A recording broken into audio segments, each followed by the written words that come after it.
अस्सलामुअलैकुम दोस्तों, आज दी वीडियो आ कपाह काश्त की थी। आ देखो माशाअल्लाह अगाओ देखो कैसा ज़बरदस्त होया है।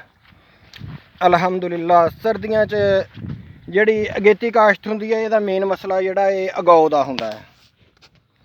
आ देखो माशाअल्लाह, आ देखो हर चुंगा जिहड़ा आ देखो हले हुण जम्मियां इस तो तुर फिर के तुहानूं दस्सने हर चुंगा जिहड़ा माशाअल्लाह जम्मिया, कोई बिजनी बी नहीं खुंजिया माशाअल्लाह। आ देखो माशाअल्लाह कैसा ज़बरदस्त अगाओ होया। अज चौथा दिन आ इनू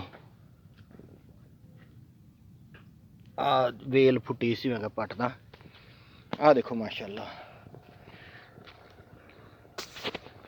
बिचों ही दिखालदा, हले बिल्कुल निक्की है, पता नहीं थानू दिसदा है कि नहीं। गौर कर लो, ये दिस पऊगा तो ठीक है, ना तो फिर थोड़ी जी वड्डी होगी, फिर थानू वीडियो बना के दिखा लूँगा इंशाअल्लाह।